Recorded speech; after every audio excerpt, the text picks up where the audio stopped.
राम राम सा आप सबका मेरे YouTube चैनल में बहुत बहुत स्वागत है। और मैं अब आपको भोलेनाथ की सोमवार की आज कहानी सुनाने जा रही हूँ। अगर आपको मेरी कहानी पसंद आए तो प्लीज़ मेरे चैनल को लाइक करें, शेयर करें, सब्सक्राइब करें और बेल आइकन प्रेस करें और कमेंट करके बताएं कि आपको मेरी कहानी कैसी लगी। एक गांव की बात है। एक गांव में दो पति पत्नी रहते थे और उनके बच्चे रहते थे। उस परिवार की बहुत ही गरीब स्थिति थी। वो उसका पति था, उसका नाम था रामू। रामू रात दिन मेहनत करता था पर फिर भी अपने परिवार का पालन पोषण उससे सही ढंग से नहीं हो रहा था, क्योंकि उसकी आमदनी ज़्यादा नहीं थी। तो एक बार वो घर के अंदर उनके सब अनाज खत्म हो गया। तो उसकी पत्नी बोली कि देखो अपने घर में बिल्कुल अनाज नहीं रहा, अब मैं बच्चों को क्या बना के खिलाऊं। तो वो रामू भगवान भोलेनाथ का बहुत बड़ा भक्त था। वो हमेशा भली चाहे भूखा रह जाए पर भगवान भोलेनाथ की पूजा हमेशा करता था। तो मंदिर में गया, मंदिर में जाके भगवान शिव को प्रणाम किया और भगवान की पूजा करी। फिर वो भगवान के सामने प्रार्थना करने लगा कि हे भोलेनाथ, मेरे घर में अनाज भी नहीं है और मेरे बच्चे भूखे मर रहे हैं। हे शंकर भगवान, अब मैं क्या करूं? मेरे बच्चों को कहाँ से ला के खिलाऊं? न तो मेरे को कोई काम मिल रहा, न मेरे पास पैसे हैं। तो फिर भगवान से प्रार्थना करके वो बाढ़ निकल जाता है। जैसे ही वो बाढ़ जाने लगा काम की तलाश में, तो एक सेठ वहाँ पे खड़ा था। तो सेठ ने आवाज़ लगाई कि अरे भाई इधर आओ जरा। तो वो गया रामू। तो सेठ जी बोले कि भाई देख, मेरे इतना सारा सामान है जो दूसरे गोदाम में पहुंचाना है, जो क्या तू मेरा काम कर देगा? तो पहले तो रामू ने वो सारा सामान देखा, कुछ समय के लिए चुप हो गया। फिर सेठ जी समझ गए कि भाई इसको कोई परेशानी है। तो सेठ जी ने कहा कि मैं तेरे को पूरे 1,000 रुपये दूंगा, तू मेरा सारा सामान दूसरी जगह रखवा दे, ट्रक में भरवा के। तो रामू मान गया और रामू ने उसका सारा सामान ट्रक में भरवा दिया। जैसे ही भरा ट्रक और सेठ जी ने उसको 1,000 रुपये दे दिए, तो रामू दौड़ा दौड़ा गया और बटे राशन की दुकान पे गया।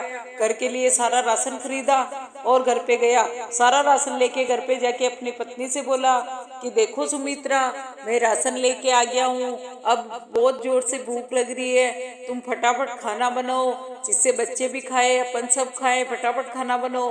तो सुमित्रा खाना बनाने लग जाती है और फिर खाना बनने के बाद में पूरा परिवार भोलेनाथ का नाम लेके आराम से खाना खाते हैं।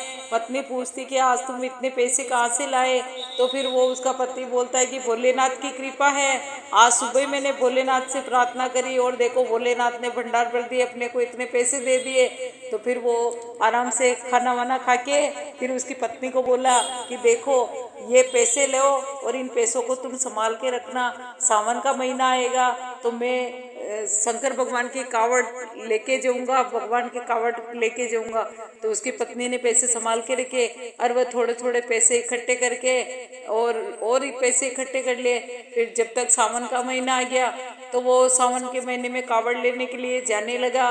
तो अपनी पत्नी को बोला कि देखो बच्चों का ध्यान रखना, मैं कावड़ चढ़ा के आऊँगा। तो वो कावड़ के लिए चला गया। जाते समय उसकी पत्नी उसके खाना बना के बांध देती है और कहती कि ध्यान से जाना। तो वो चला जाता है। जाते जाते रास्ते में बारिश आ जाती है और उसको बुखार आ जाती है, वो बीमार हो जाता है। तो उससे चला नहीं जा रहा था। तो उसके साथ वाले कावड़ वाले कहते भाई क्या हुआ तुझे, तू क्यों नहीं चल रहा? तो वो कहता है कि भाई मेरी तबीयत ठीक नहीं है। तो सब लोग कहते भाई तुझे तो बुखार आ रहा है, तू वापस घर चला जा। तभी रामू कहता नहीं भाई, मैं तो भगवान के कावड़ चढ़ा के ही जाऊंगा। तो फिर वो तो दूसरे कावड़ वाले तो चले जाते हैं और रामू वही पेड़ के नीचे बैठ जाता है कावड़ को पेड़ पे टांग के। तो फिर बाद में वो भगवान से प्रार्थना करता, हे भोलेनाथ, अब मैं कावड़ कैसे लाऊं? मेरे से तो एक कदम भी नहीं चला जा रहा है, अब मैं कावड़ कैसे लाऊं? ऐसे बहुत वो मन ही मन रोने लगता है। तो भगवान भोलेनाथ उसकी प्रार्थना सुन लेते हैं और एक भिखारी का रूप धारण करके उसके पास में आके बैठ जाते हैं और बोलते हैं भाई तुम यहाँ क्यों बैठे हो? तुम्हारे साथ वाले सब कावड़ वाले तो चले गए, तुम यहाँ क्या कर रहे हो?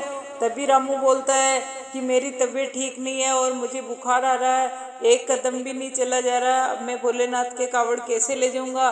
तो भिखारी बोलता है कि तुम्हारे पास कुछ खाने को है क्या? तो वो रामू उसको खाना दे देता है और रामू और वो दोनों खाना खा लेते हैं। फिर भिखारी बोलता है कि मैं तुम्हारी कावड़ उठा के लेके चलता हूँ। तो उस रामू ने कहा कि भाई तुम कैसे कावड़ ले जाओगे? नहीं नहीं, ये कावड़ तो मैं ले जाऊंगा। तो रामू बोला कि देखो, मेरे भी मन में थी कि मैं कभी कावड़ ले जाऊं, पर मेरे पास पैसे भी नहीं है। तो अब तुम्हारी तबीयत ठीक नहीं है, मैं कावड़ उठा के ले चलता हूँ, तुम्हारा भी काम हो जाएगा, मेरा भी हो जाएगा। तो रामू मान जाता है और रामू को भी वो भोला, वो जो भिखारी आया था उसका नाम भोला था, तो वो भोला कावड़ भी उठा लेता है और रामू को भी उठा लेता है। तो फिर बाद में वो चलते चलते वहाँ पे पहुँच जाते हैं भोलेनाथ के मंदिर में, और कावड़ वहाँ से पानी लाके और कावड़ लेके भगवान के बटे मंदिर में जाके, और वो भोला कहता है कि जाओ रामू, तुम कावड़ चढ़ा के आ जाओ, मैं तुम्हारा यही इंतजार करता हूँ दुकान की यहीं बाहर।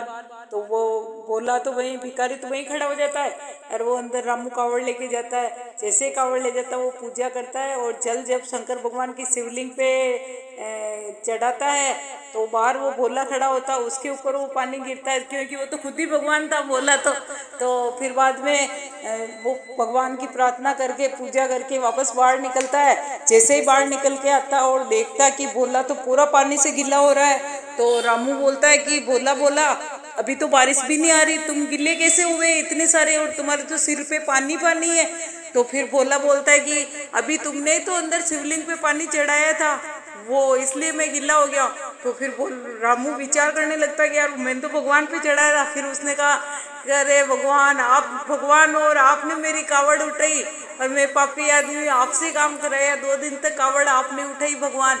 तो फिर बाद में रामू को वो भोले के रूप में भगवान शंकर सही रूप में आते हैं और रामू को दर्शन देते हैं, और रामू के परिवार पे इतनी दया मेहरबानी होती भगवान भोलेनाथ की कि उसके झोंपड़ी की जगह महल बन जाता है और खूब अन्न धन के ठाट हो जाते, खूब भंडार भर जाते उसके घर में, कोई कमी नहीं रहती और ठाट बाट से जीवन व्यतीत करता है। हे भोलेनाथ, जैसे आपने रामू की प्रार्थना सुनी और उसके परिवार पे आपने इतनी दया मेहरबानी करी, वैसे सब पे करना। इस कहानी को जो सुने सुनावे, सुनने वाले सुनाने वाले सब पे करुणा दृष्टि बनाए रखना। हे भोलेनाथ, अगर कहानी में कोई कमी हो तो मान रखना, और हम कोई भी गलती हो गई तो क्षमा करना। जय हो भोलेनाथ की जय हो।